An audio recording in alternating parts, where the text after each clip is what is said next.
Burası Şangay. İnsanlık tarihinin ulaştığı en düzenli ve aynı zamanda en ürkütücü şehir manzaralarından biri. Telefonunuzun ekranına tek bir kez dokunuyorsunuz. Birkaç dakika içinde şoför olmayan otonom bir taksi, kalabalık caddeleri neredeyse kusursuz bir düzen içinde geçerek tam önünüzde duruyor. Araca biniyorsunuz, hiçbir insanla muhatap olmadan hedefinize ilerliyorsunuz. Parkta yürürken canınız kahve çektiğinde, siparişiniz gökyüzünden süzülen bir drone tarafından belirlenen noktaya bırakılıyor. Burada cüzdan taşımak, birçok büyük şehirde artık eski dünyanın alışkanlığı gibi görünüyor. Nakit para neredeyse yok demeyecek kadar az kullanılıyor. Marketten bir şişe su alırken, metroya binerken, taksi çağırırken ya da sokaktaki küçük bir satıcıdan meyve suyu alırken telefonunuz yeterli oluyor. WeChat ve Alipay gibi uygulamalar sadece ödeme aracı değil, şehirle aranızdaki görünmez anahtar haline geliyor. Büyük şehirlerde her şey inanılmaz bir hızla işliyor. Ulaşım düzenli, sokaklar birçok ziyaretçiye güvenli görünüyor, istasyonlar devasa ama sistemli. İnsanlar dijital ağların içinde neredeyse sürtünmesiz bir hayat yaşıyor. Dışarıdan bakınca Çin, kaosunu kontrol altına almış ve geleceğin altın çağına herkesten önce adım atmış bir ülke gibi duruyor. Ama burada durmak gerekiyor. Çünkü bir sistem bu kadar kusursuz görünüyorsa, o kusursuzluğu sağlamak için neleri feda ettiğini de sormak gerekir. Neon ışıklı caddelerin, otonom araçların ve gökyüzünde süzülen dronların arkasında, insanlık tarihinin gördüğü en geniş dijital denetim ağlarından biri yükseliyor. Kameralar, dijital ödeme kayıtları, ulaşım verileri ve devletin kontrol ettiği internet ekosistemi bir araya geldiğinde sadece hayatı kolaylaştıran bir teknoloji düzeni oluşturmuyor. Aynı zamanda toplumun davranışlarını ölçebilen, sınıflandırabilen ve gerektiğinde yönlendirebilen büyük bir kontrol mekanizması yaratıyor. Peki, dünyanın geri kalanından yıllarca ilerideymiş gibi görünen bu teknoloji düzeni nasıl inşa edildi? Sadece 150 yıl önce Afyon bağımlılığı, iç savaşlar, işgaller ve yoksullukla sarsılan bu kadim imparatorluk nasıl oldu da bugün Amerika'nın karşısındaki en büyük rakibe dönüştü? Bu yalnızca bir ekonomik yükseliş hikayesi değil. Bu, bir medeniyetin aşağılanma hafızasından doğan hayatta kalma, güçlenme ve mutlak kontrol hikayesidir. Bu ihtişamı ve kontrol takıntısını anlamak için önce Çin'in en büyük tarihsel travmasına, yani utanç yüzyılına inmek gerekir. Çin binlerce yıl boyunca kendisini göğün altındaki her şeyin merkezi olarak gördü. Çinliler için yaşadıkları topraklar medeniyetin kalbiydi. Dışarıdaki halklar çoğu zaman barbar olarak görülüyor, Çin ise yazının, tarımın ve bürokrasinin merkezi kabul ediliyordu. Fakat 19. yüzyıla gelindiğinde dünya değişmişti. Batı sanayi devrimini yapmış, buharlı gemiler, modern poplar, fabrikalar ve küresel ticaret ağlarıyla yeni bir çağ başlatmıştı. Çin ise hala kendi kendine yetebileceğini düşünüyor, Batı'nın taleplerini sınırlı tutmaya çalışıyordu. İngiltere, Çin'den çay, ipek ve porselen alıyor. Çin ise karşılığında Avrupa mallarını istemiyor, gümüş talep ediyordu. Bu durum İngiltere için büyük bir ticaret açığı oluşturdu.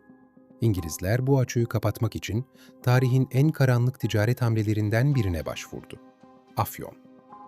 Hindistan'da üretilen afyon Çin'e sokuldu. Başta kaçak yollarla, sonra giderek daha büyük miktarlarda. Afyon sadece Çin ekonomisini sarsmadı, toplumun dokusunu da zehirledi. Çin yönetimi, afyonu durdurmak istediğinde ise İngiliz savaş gemileri geldi. Afyon savaşları başladı. Çin yenildi. Hong Kong'u kaybetti. Limanlarını açmak zorunda kaldı.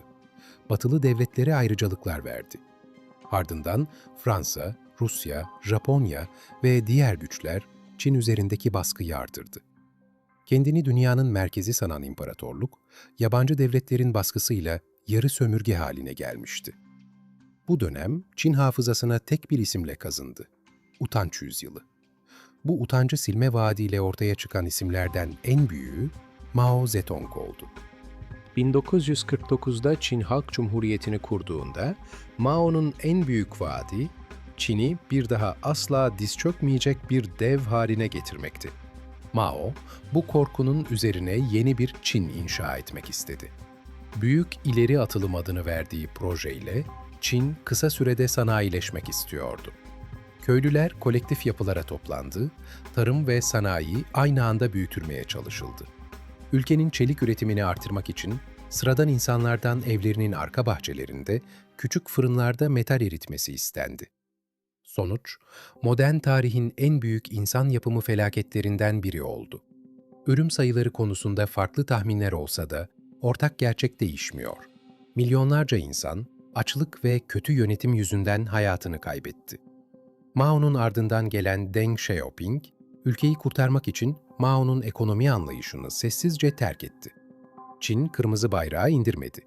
Komünist Parti iktidarını bırakmadı. Fakat üretim, ticaret ve zenginleşme konusunda bambaşka bir yola girdi. İşte bugünkü Çin'in asıl paradoksu burada doğdu. Mao Çin'i birleştirmişti. Deng ise o birleşmiş ama yoksul ülkeyi dünyanın üretim makinesine çevirecekti.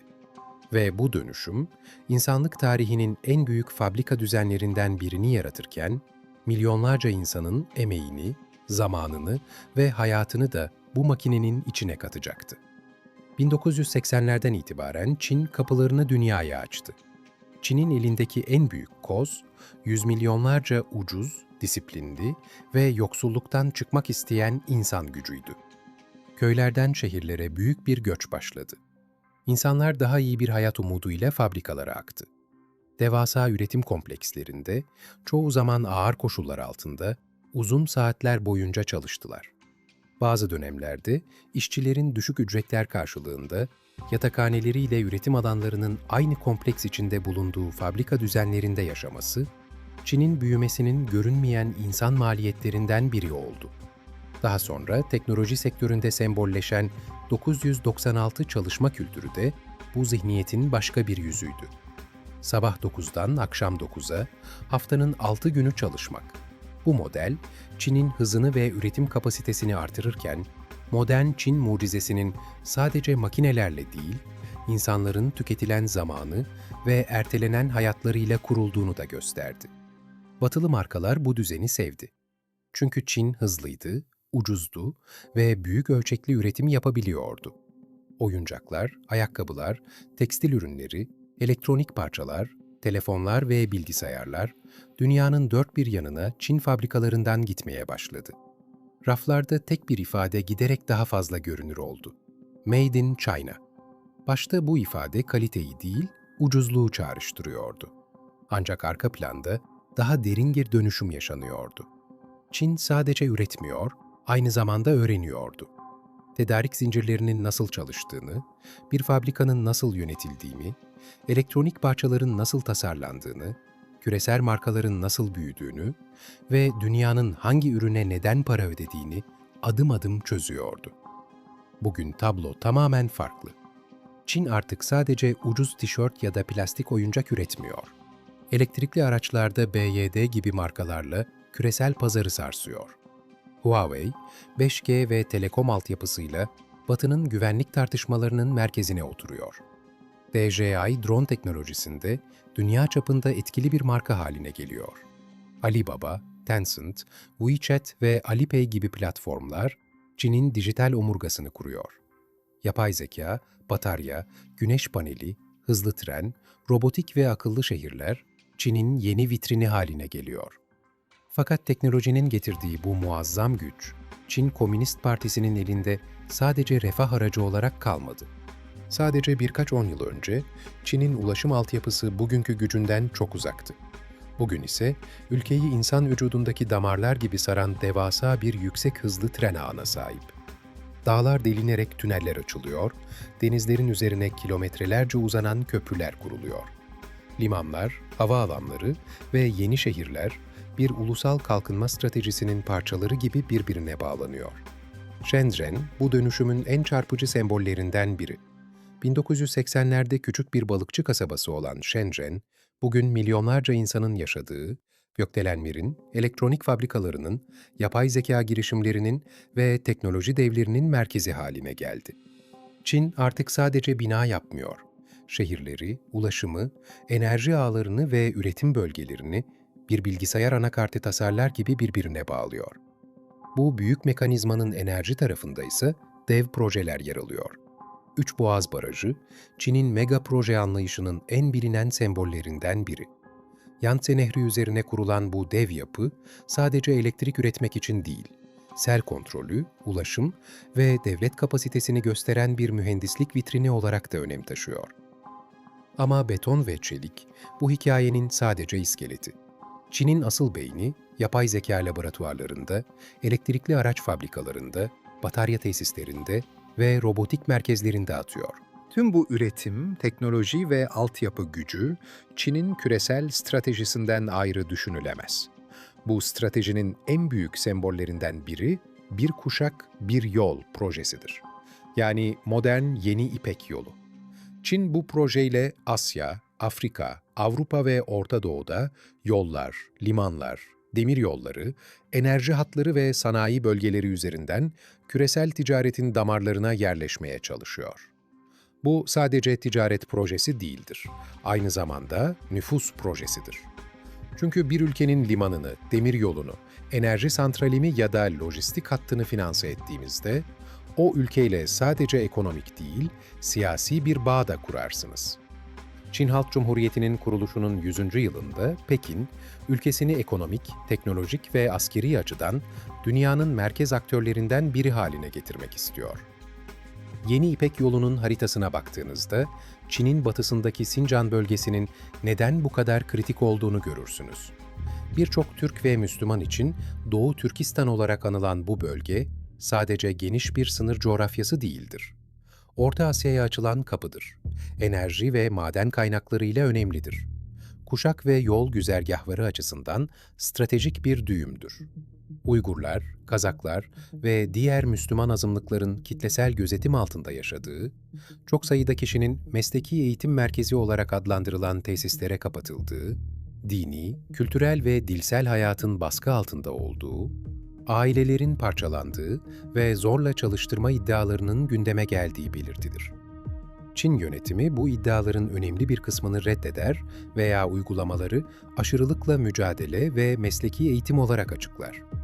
Fakat bölgedeki sert denetim düzeni, dünyanın en tartışmalı insan hakları dosyalarından biri haline gelmiştir. İzlediğiniz bu dosya sadece Çin'i anlatmıyor. Aynı zamanda insanlığın gidebileceği en parlak ve en karanlık yolları gösteriyor. Bir sonraki dosyada görüşmek üzere.